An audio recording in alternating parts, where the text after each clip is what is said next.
Thieu imposed a curfew in Saigon. American civilians began to pack up. Outgoing commercial flights were jammed, but the U.S. mission refused to disclose its evacuation plans, either for Americans or for Vietnamese who might be special targets for the communists. We had to fear that if we evacuated too rapidly, the South Vietnamese government, in its frustration, might turn on us and there might be a massacre of Americans. Secondly, we wanted to withdraw at a measured pace so that the North Vietnamese would be concerned that if they moved too fast, we might intervene in order to save the remaining Americans. On April 11th, U.S. carriers dispatched Marines on another evacuation mission to get the last Americans out of neighboring Cambodia. Communist insurgents were poised to take Phnom Penh, its capital. Despite the defeat in Cambodia, the United States still hoped to hang on in Saigon. We assembled a large fleet of South Vietnam for evacuation purposes. And I attempted a rather forlorn negotiation to ease the transition by creating a coalition government in Saigon and implying that that fleet might be there for purposes other than simply evacuation, and proposed some sort of coalition effort, which was not refused initially. Le Duc Tho, Kissinger's former negotiating partner, joined General Dung in the field. They weighed their options as they braced for battle. If they could crush the Saigon regime, negotiations with the Americans would be unnecessary. Thieu's forces prepared to confront them in Long Con province at Xuan Loc, on the main road to Saigon. They moved into position on April 12th.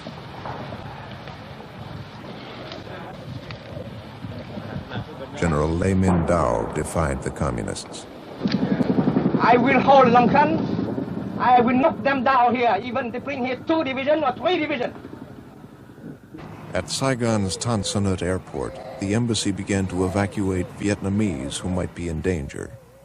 I arrived out at the air base, walked into the theater. There were hundreds, maybe several thousands of Vietnamese there, and at that point, of course, we'd been charged with the evacuation of American dependents. That was the only mandate that I had at the time. And there was a palpable sense of hysteria in the air. At Xuan Loc, South Vietnamese troops held their ground under relentless shell fire, finally yielding as General Dung threw 3 divisions against them. On April 21st, the remnants of Thieu's troops were rescued as women and children and the wounded struggled for space on the flights out.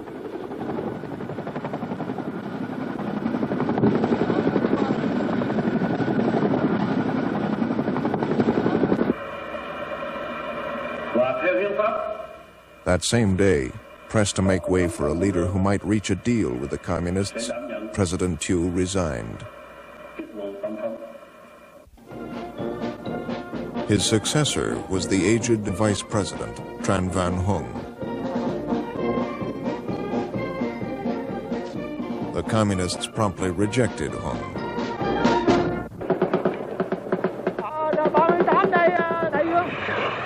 At daybreak on April 28th, South Vietnamese troops faced North Vietnamese commandos at the Newport Bridge. They were at the gates of Saigon.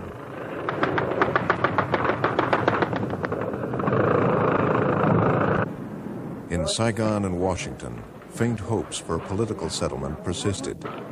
Huong was replaced by Duong Van Minh, regarded as a figure the communists might accept.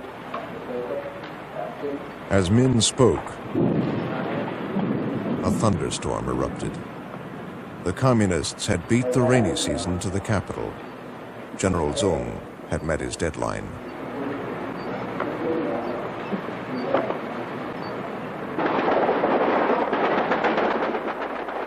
The morning of April 29th, 1975.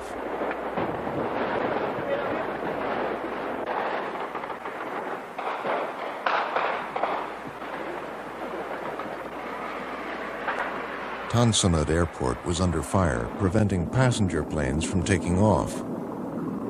But Ambassador Martin was still reluctant to begin a full-scale helicopter evacuation. North Vietnamese artillery was falling intermittently on the airfield. We no longer had any capability to use fixed-wing airplanes, that is, for the evacuation because of the artillery fire on the airstrip. I told the ambassador that we didn't have a great deal of time left, that we would probably have to leave that night. He went into my other office where I still had one secure telephone operating, and at that time got authority to begin the evacuation from the embassy. The word went out. All Americans and Vietnamese at risk would be taken out by helicopter to U.S. aircraft carriers. Officials quickly designated departure points at the airport, the U.S. Embassy, and elsewhere in the capital. I got together with the Marine captain that was responsible at that point for organizing the convoys of buses that would go into the city. Yes, but how are we getting to the helicopters? Oh, well, they're going to come in and pick us up from points around Tan Son Nhut. Around Tan Son Nhut? Yes. How much baggage, Captain? Will you please, one small handbag. I discovered that he did not have a very good knowledge of where some of the pickup points were in the city, where everyone had been told to form up. So I assisted him in getting some of the buses together. I have a woman over here. Please part. Come on, gents. Let's move it. Come on.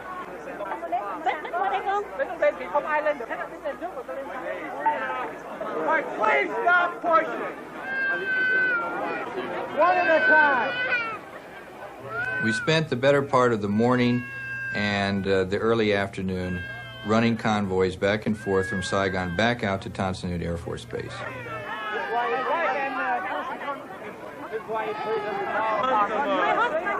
The people that I described as high-risk Vietnamese were not high-risk merely because they'd had a close association with us in the past, but because we believed that if they stayed behind and were captured, that their lives would be in jeopardy once the North Vietnamese took over.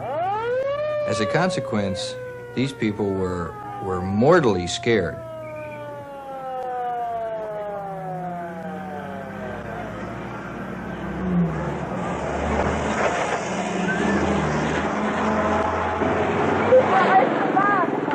Qu'est-ce qui s'est passé, madame? Avec la sœur. Elle est là-bas. Non! Il y a des Vietnamiens qui sont... No. While here, I met my friend's widow, who I've known about for some 10 years. Vietnamese friend? Oh, yes. We went to school together at Washington State University. I was very concerned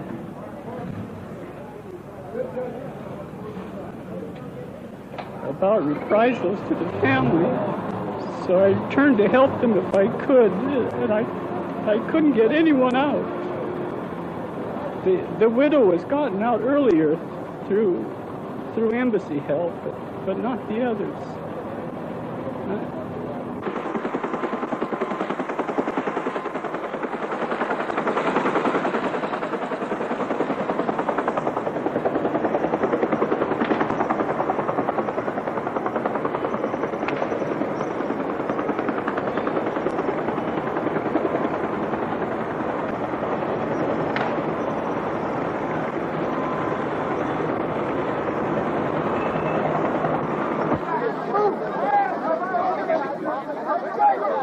The embassy was completely surrounded by hundreds and hundreds of Vietnamese at the three entrances.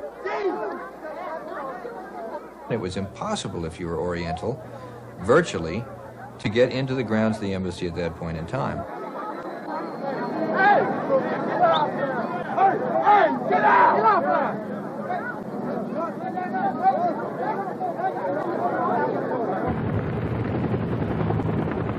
By late afternoon, most Americans and thousands of Vietnamese had reached the U.S. carriers offshore. Thousands more Vietnamese were waiting in Saigon. Some South Vietnamese pilots ditched their aircraft in the South China Sea. Whoa, he's Lucky. He's lucky he didn't fall over on top of him and chop him to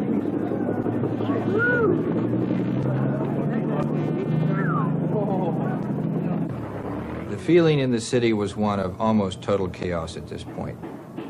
Anarchy, virtual anarchy, was beginning to break out in various streets that we'd attempted to go down. There were armed soldiers in half uniforms, combined Air Force, Marine, Army types that had obviously begun the task of looting and taking advantage of the disorder and confusion that prevailed at that point in time.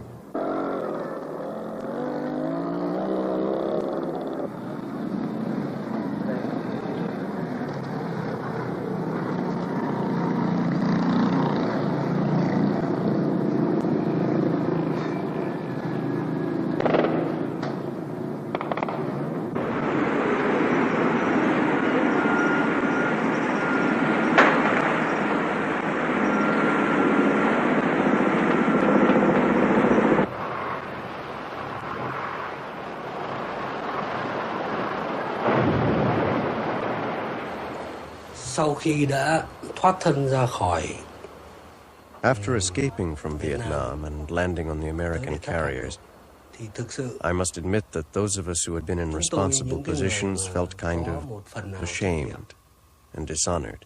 đã cảm thấy xấu hổ, nhục nhã. Nhận xét tất cả những sự việc xảy ra.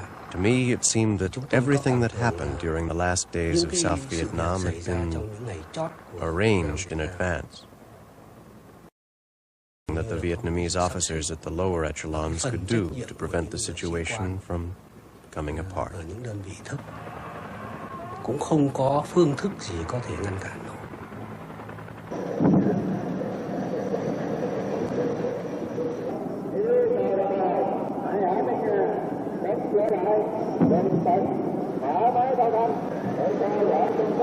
I felt that the United States, particularly the Congress, because they were making the policy, had betrayed a trust that the United States had given South Vietnam. And since I represented the United States, I also felt that I was personally betrayed.